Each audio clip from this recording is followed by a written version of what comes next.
Assalamu alaikum wa rahmatullahi wa barakatuh. Welcome everyone to part 5 for Hajj on the Move. Today we will be talking about actually visiting Medina. And the main purpose of today's session, I know we have already done a session on Medina itself and the activities you can do, but those sessions don't include what actually you need to know in the surrounding areas and stuff like that. We're going to do a deeper dive for Medina so you have a better understanding, inshallah, of navigating Medina. So, inshallah, let's go ahead and let's jump into this. And by the way, if you have not watched part 1 to 3, already available on YouTube to watch them. Part 4, inshallah, should be available by Monday, including this part as well, part 5 as well, too, to rewatch on Monday as well, too. So, and if you have any questions, please feel free to post them in the chat and we will answer them at the end of the session, inshallah. So there are 3 major areas surrounding Masjid Nawawi. You have the northern area, you have the southern area, and you have the western area. Generally, these areas are where people are staying, and this location is known as Markaziya.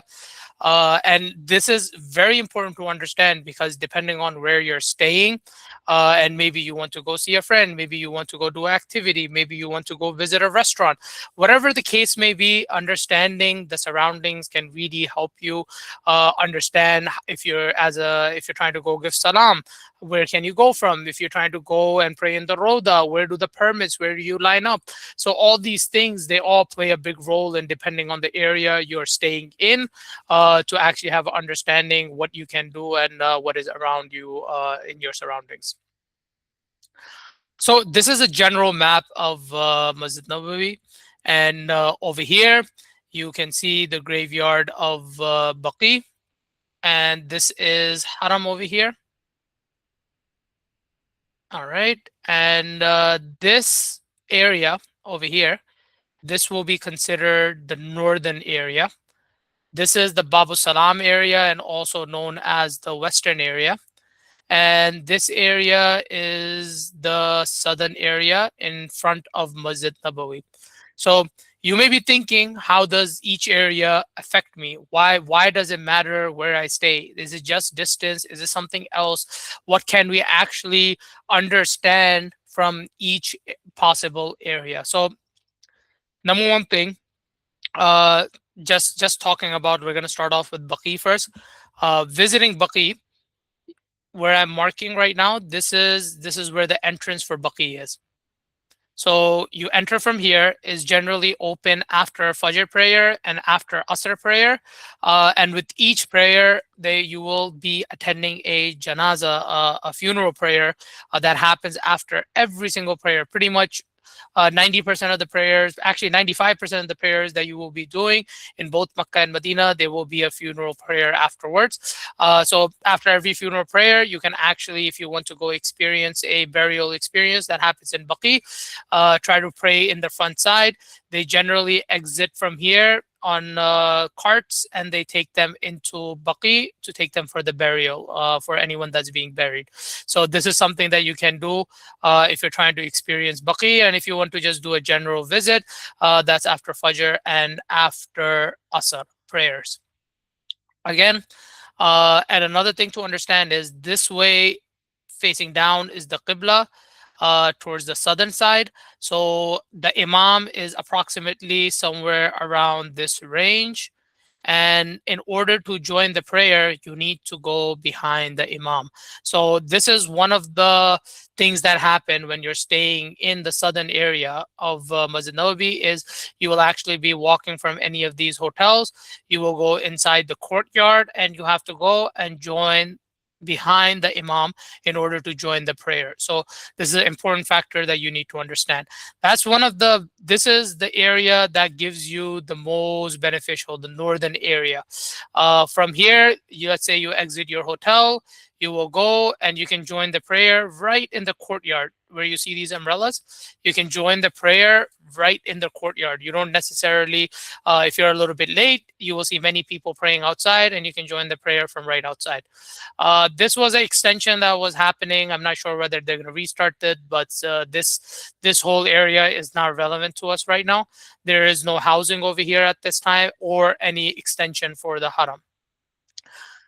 Outside of the boundaries of Masjid Nawawi, this is a courtyard where you can also pray. This is an open area where you can pray, especially if you're staying in one of these hotels, and in some cases in these corner hotels as well too. So you can join and you can start the prayer in Masjid Nawawi in this courtyard, but it's a couple of more minutes. It's better to go within the walls. Uh, Same thing over here. This whole area over here, southern area, you do need to walk a little bit extra. Uh, just to have a basic understanding. So when you go on Google Maps, you want to go and check for some of these things where, so know where Baqi is located. This is where the resting place is for the Prophet ﷺ. Also the front side, and also the green dome is located right on top of the Prophet ﷺ's resting place. This is that side over here. And on later slides, I will show you exactly where you need to walk, what you need to do, and to have a general understanding of the layout of Masjid Nabawi. We will be going over all that stuff, inshallah, to give you a clear view. But this is more to show you the surroundings. Another thing is, to understand where you can actually go shopping for ihram, especially if you're looking for a good price. There's a hotel near the main entrance over here in the corner. Now it's called, actually the name changed, but they have a commercial center on the bottom. The name is not coming to me, but in the basement you will normally find decent prices for ihram.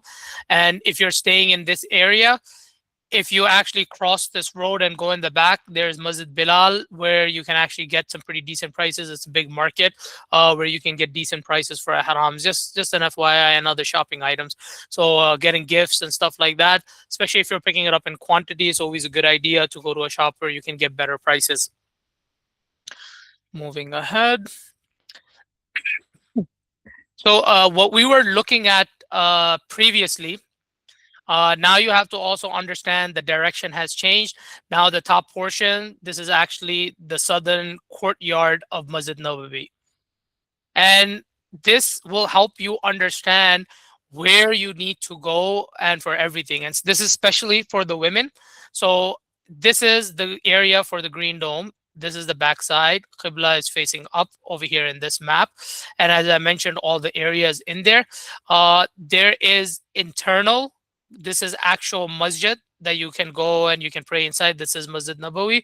And what you see surrounding it, these are the external walls of Masjid Nabawi. We mentioned this previously, giving salam. As soon as you enter these walls, you can start giving salam to the Prophet ﷺ.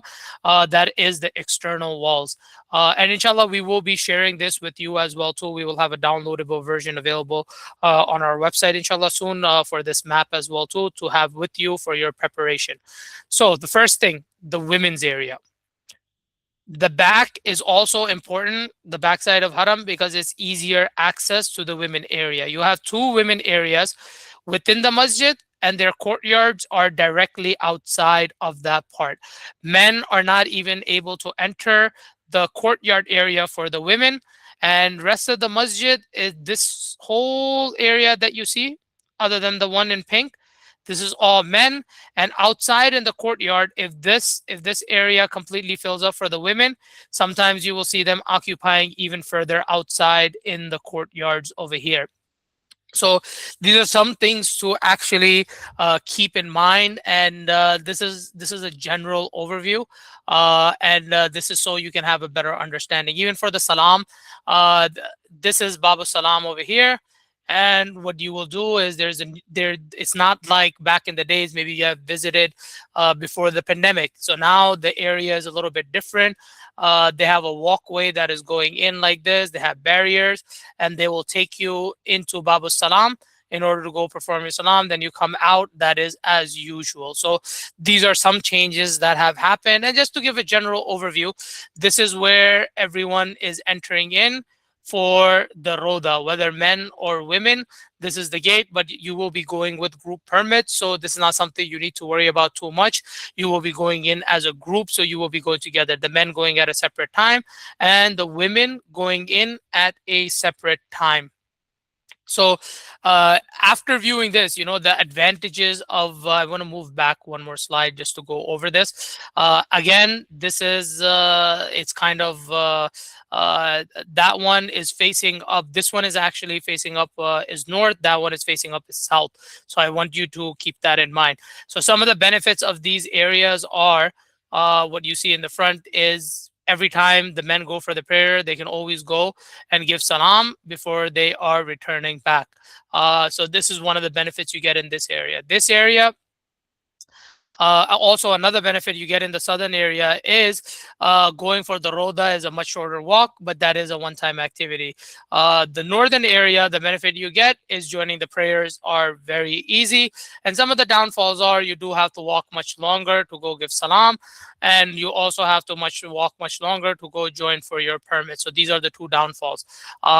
So understanding this is very important. But the main purpose that you are visiting Medina is to actually go do your prayer. So please focus on that, regardless of the area you're in, regardless of what package you're in.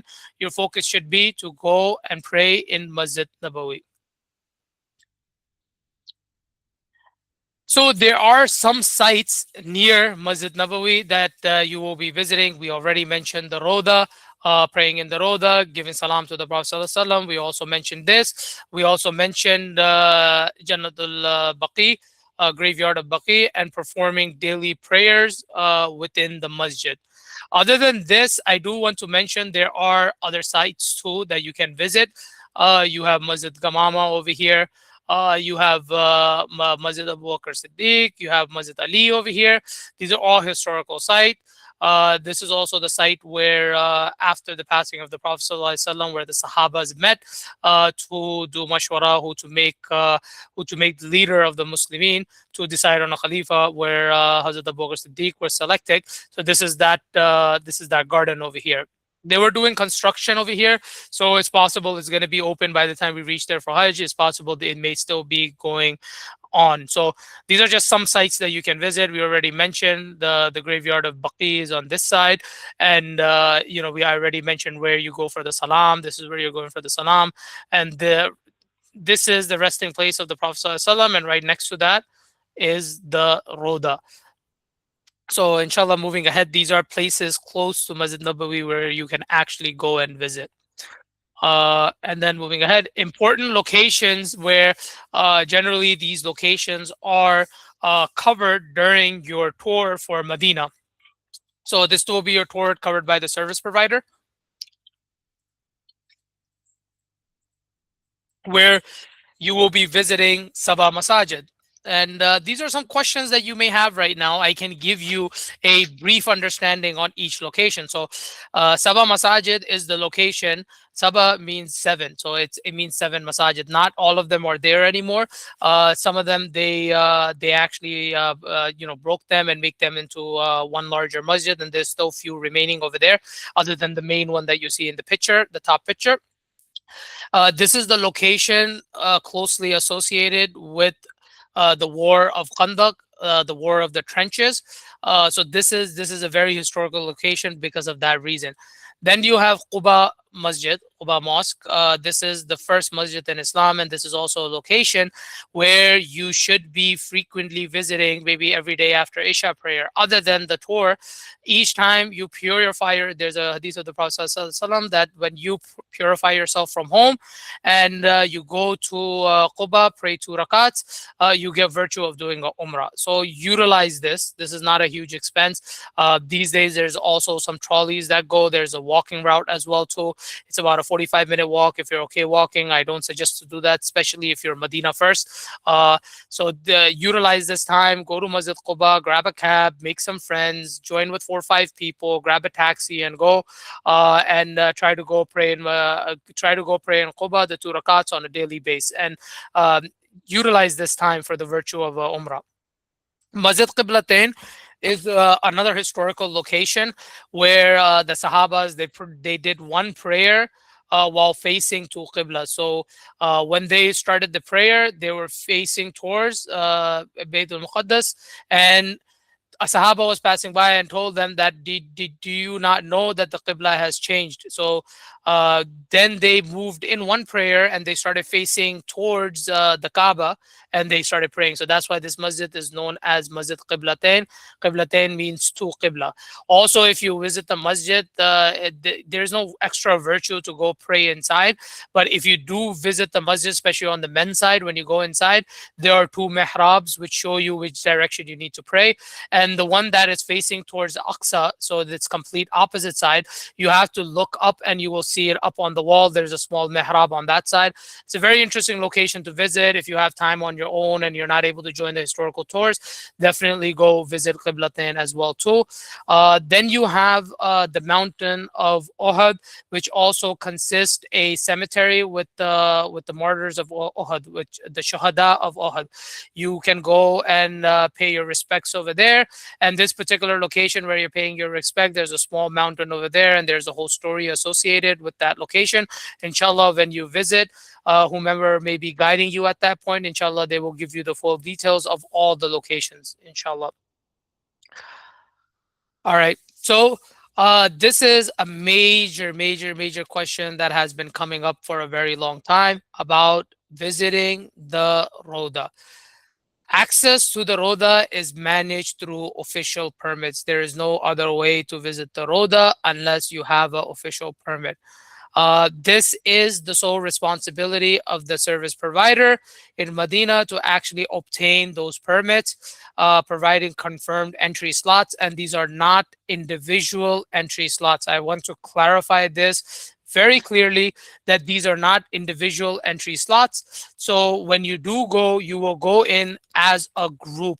So the entry is arranged through group permits only. It's a list, and they follow that list. You get two lists. One is for the men, one is for the women. So the women can only go at the women's time, and the men can only go at the men time, and a particular time slot will be assigned to each group. So this is something where the group leader will let you know. And if you have been to Umrah in the last 4 or 5 years, you know this, how the process works. You need to download Nuzuk and you need to get the permits. That system, we had Hujjaj last year who actually tried to actually take out the permit and go on their own. The individual permits don't work.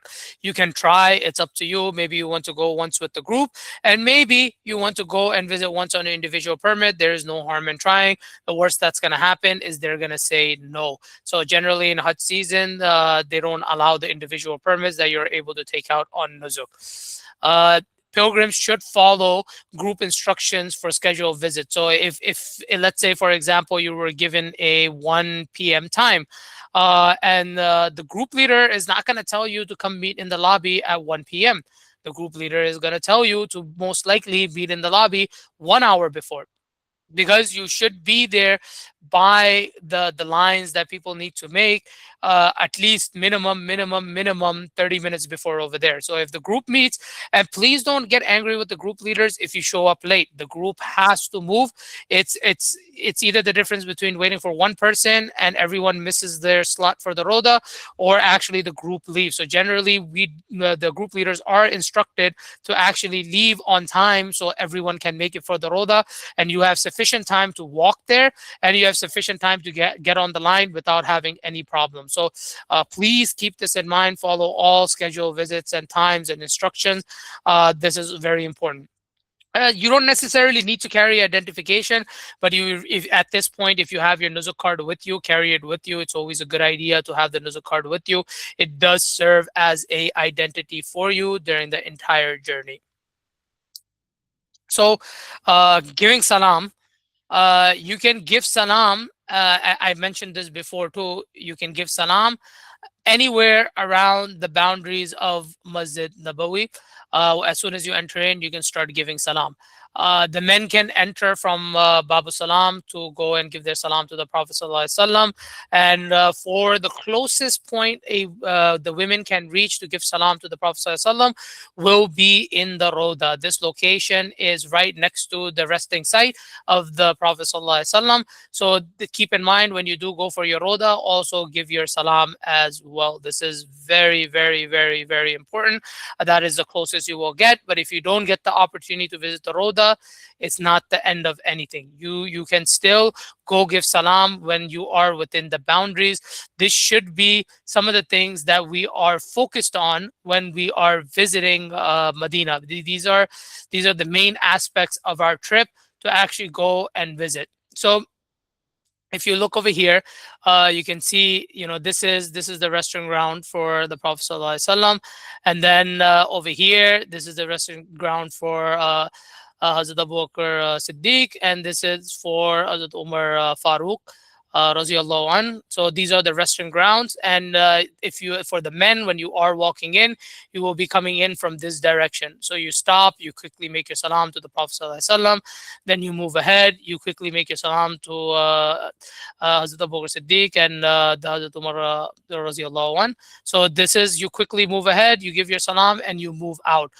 You don't really have time. There's large crowds. There's rush over there. You will be pushed. Please, please, please.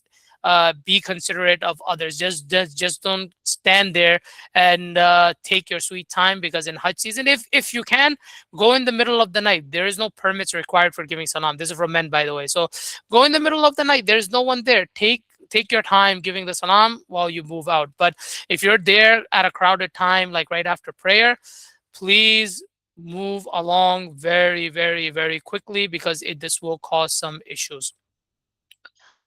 Again, I was just showing you in the previous pictures. These are some more clear view for that. So you can see, like, you're coming from this direction. These are just a few different views of the resting place of the Prophet Sallallahu Alaihi Wasallam and his companions. So this is a place where I want to show you, because it is more complicated than before the pandemic. Things have changed quite a bit. So over here, if you look over here, this is where Babu Salam is located. And nowadays they have like a barrier that goes like this, and it comes like somewhere around here. So you will see there are barriers on both sides that are surrounding it. And you will see that everyone is going through over here. There are no permits required. You enter in. It's right after this first bathroom, actually, where the barriers actually start. So if you're staying in the front, it's pretty simple. You enter into haram, you can just go and perform your salam, come out from the other side, go back to the hotel. If you're staying in the back, you can walk through gate 17. Any of these, if you go through the main gates, you do need to turn a little bit before you actually go ahead. You can exit from here. Same thing, you go, you give your salam, and then you're exiting out from here. Go back over here, and then you can come back to your hotel for the backside. Coming from here is also very simple. Babu Salam area. Walk into the haram, go from here, go through the entry point, go through the barriers, go to Babu Salam, and then returning back to your hotel. So this is specific instructions for the men. And then talking about the Roda, the last group that I was actually working with was in February. So I'm going to give you details from that group to give you a better understanding of how the Roda actually worked. This is very close to Ramadan. The rush was very extreme. So I'm just going to talk about this very quickly. So basically, this has been constant for a while now. You will see barriers all the way over here, and you are not able to enter unless you go through the barriers. Generally, people are lining up over here. There are some handicap lines over here. There are some regular lines as well too. So people go through the first checkpoint by showing their permit.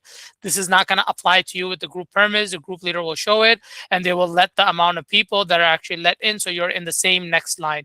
When you get on the next line, they will end up scanning the permits, and actually from this line they will actually end up scanning the permits and letting everyone through. This is a waiting area. Now there are no more checks. Now you stick with your group and you enter into Masjid Nabawi. So they have blocked off this area, and it is split into multiple sections. So this is split into one major section, and then they have divided them into multiple sections, like 5, 6 sections over here on both sides, and they go in order. Please don't try to skip the line or anything like that. So they will take one section. For example, this is the next section that's walking out. You will walk out from here. They will walk you and they will take you inside, and they will give you about 10 minutes to pray in the Roda, and then you will be exiting. In some cases, for most cases, for the women, either you will be exiting out from this side or you would be exiting out from the same side, and they will take you out over here. Sometimes for the men, they will allow you to go from here and go give your salam before you are exiting. So uh, this is some things to keep in mind to make your trip much easier.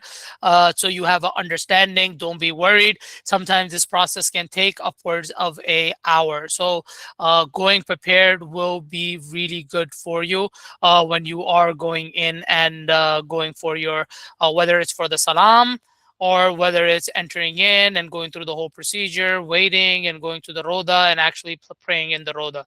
So understanding these things will make it very easy for you.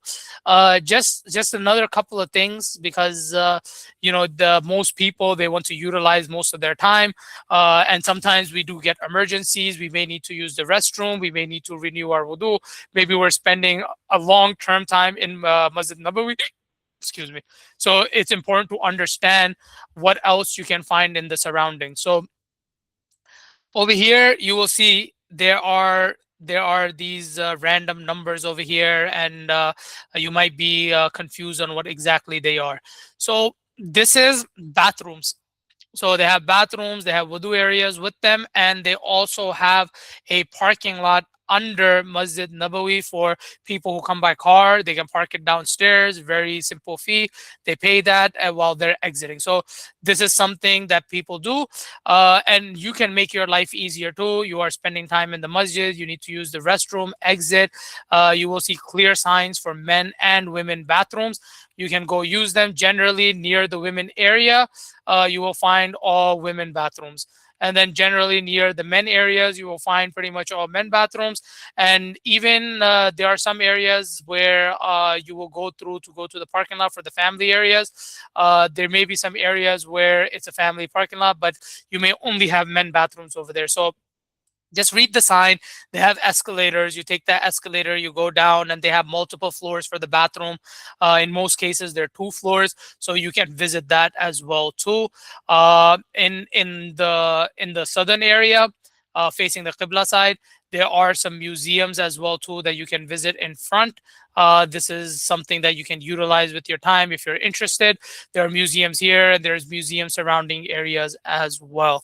So these are some things that you want to understand. And I do want to go back to the map that I was showing, because I want to show you the food area as well too. Where to actually where the restaurants exist and stuff like that. So when you're talking about the basically, this is the northern area. In the backside, you have quite a few restaurants, and this strip over here, there is a whole bunch of restaurants available over here, different cuisines, different everything. You will find a couple of restaurants in this area behind the hotel. The hotel where I was telling you for the shopping, Tayyiba, it used to be called Tayyiba Arc Suites. The recent name it changed, but I think the commercial center is still called Tayyiba Commercial Center. So in here, they have a couple of food options as well too. This street over here, you can find a couple of restaurants over here. There's a couple of restaurants in this area.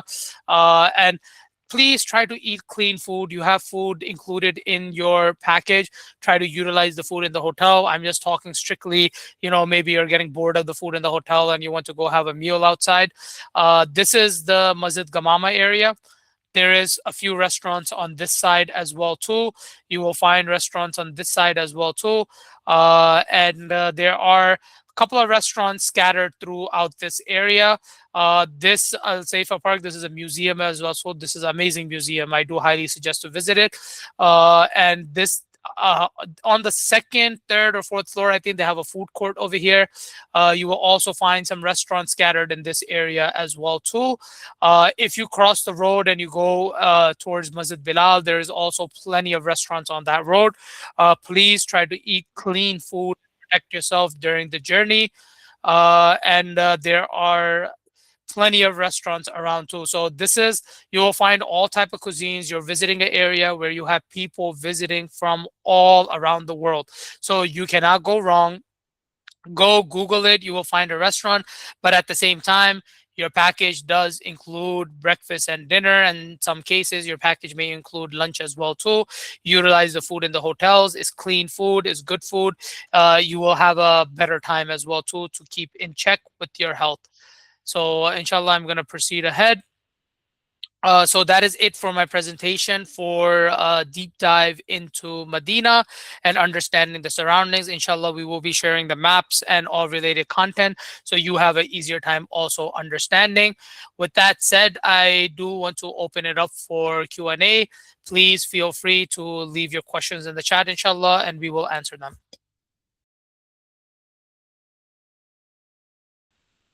For the permit, the group leader will have it, correct? Or do we need to sign up? No, no. Your group leader assigned to you will have the permit. This will be provided by the service provider, and they will be guiding you for what time they have received and assign a time. So they can take you for the Roda. Yes, the service provider is responsible to get the permits for the group. So for the train, if you have the package already confirmed, you can book your train on your own. But do keep in mind, in some cases you may be arriving before the group, and you may not get the key right away. So book a time that you're going in the afternoon and you're arriving maybe like 4 or 5, 6 o'clock. Also, you do become responsible for your transport from the hotel to the train station, and then when you arrive in Makkah, from the train station to the hotel. Oh, so if you're going between Makkah to Medina, same situation. You are responsible for your own transport to and from the train station. So same thing. Book something for the afternoon or a later time, and you do have to leave much earlier, at least 2, 2.5 before, in case there's too much traffic. The permit for the Roda is just a one-time use. You will not be able to go more than one time. So it's outside of Masjid Nabawi, meaning like from a bit further locations. Within the city of Medina, there are countless locations and you can go spend time over there. But a location that I recommend visiting on your own is Bir Gharz, the well of Gharz. This is a location. They do charge you now for it, and it does not it does not open till the evening. I believe it opens around 4 or 5 p.m. Generally, most of the historical tours, they happen in the morning, so the group is not able to visit. But definitely, you can go and you can visit, inshallah. It's not the distance from the hotel to the train station, to be honest. It does not matter which hotel you're staying in, Mecca or Medina. Getting to the train, because the routes are closed, you may not be able to secure transport. Be mentally prepared to not being able to make it to your train either. So this is a big issue that happens during Hajj. Generally, for the women and for the men, they don't allow more than 10 minutes. They take care of one group and then they bring in the next. Then they take care. And when I say group, I don't mean the individual group that you're in. They will be bringing maybe like 100, 150 people, give them 10 minutes, move on to the next. 100, 150 people, they bring them in and move on to the next. We have covered this in details in our session for Medina. Medina first arrivals. Please, I would suggest to go watch part 2. And this is as per the package. If the package will tell you whether you have train or you don't have train, that's how you will be knowing whether you're taking a train or not. But generally, I don't think any of the packages include high-speed railway. So you do have chairs available for prayer in both Masjid Nabawi and Masjid Al Haram in Makkah. These chairs are widely available everywhere. When you go inside, you can take one, use it, put it back. Some people, they like to take their own chair as well too, but they do have chairs available. So, is there a restroom emergency? Will the group wait? So, there are restrooms available near where the group gets online. This is why it's so important to go early. You can wait 5 minutes for someone to go use the restroom and do wudu and come back. But if you're going last moment, the group is already delayed and everyone's going to miss the permit. I don't think the group leaders will wait. You can try to go visit the Roda. You're on your own as well too, but generally they don't accept individual permits. This is a permit only activity, so you can try to get a permit on Nuzuk, the app that we use during the Umrah season. You can try to get a permit on that. And when it comes to general itineraries, we're not talking specifically on any packages over here, but these Roda permits, they're not assigned till the group actually does not arrive to Saudi. So this is not pre-organized. And this is not a group-specific seminar. This is just covering Medina. So inshallah, if you have any general questions, we will love to answer those as well too. There, every single time slot, 24 hours, it is a permit time slot. There's no way you can just go on your own in the middle of the night. Would be okay to travel on local with my Zamzam water in USA? I'm not understanding the question exactly. If you can rephrase the question, inshallah, I can try to answer it. And just another aspect that I wanted to cover. This is so you have a good understanding. Over here, they have a station, like a refilling station. So if you have something big that you want to fill up Zamzam in to utilize during the trip, on this corner of Masjid Nabawi, you have a Zamzam refilling station. Oh, sorry. So you're asking about the Zamzam. Inshallah, in later sessions, we will be talking about this in details when it comes to the return, where to buy the Zamzam. All flights have Zamzam included departing outside of Saudi. So if you're leaving, generally most of your tickets. Actually, I'm pretty sure all the tickets will have the Zamzam included, even if you don't have the luggage included. Same thing with custom flight as well too. I think I'm sorry. I think I just got the question. You're talking about domestic flight in the U.S. traveling between airports in the U.S. Yes, it's completely fine. I have seen it many times where people they put the Zamzam, but it is a additional piece. But if you show them your previous ticket and they have some sort of relation with the airline, maybe you're transferring from Saudi to Delta, and usually they'll honor the luggages as well. But there's no harm in trying. Always ask. Oh yeah, that's a very important point. You have to put it in your luggage, not in carry-on. This is a topic for another day, inshallah. We will be covering this with our departure airport topic. So we'll do a deep dive into this as well too. This will be one of our last sessions that we'll be doing on this series for Hajj on the Move, inshallah. So I don't see any more questions. So I do want to thank everyone for taking out their time today, for joining us and learning more about their trip as we proceed. We are not too far away from traveling, and we want to make sure that you are prepared for the entire journey. A recording for this session will be available, inshallah. And for the previous sessions, for the 3 previous sessions that we have done, excluding the one that happened today, the recording is not available yet for today's sessions, but inshallah they will be available Monday. You can always do a quick search on YouTube. Just type in Hajj on the Move, type in Ainul Haramain. You will find these series. Watch part 1, 2, and 3, and inshallah on Monday we'll have the recording available for 4 and 5. Jazakallah everyone for joining, and we are looking forward to guiding you soon in a session inshallah on the weekdays, and then the main session that we have for the days of Hajj that will happen on the weekend inshallah. Assalamu alaikum wa rahmatullahi wa barakatuh.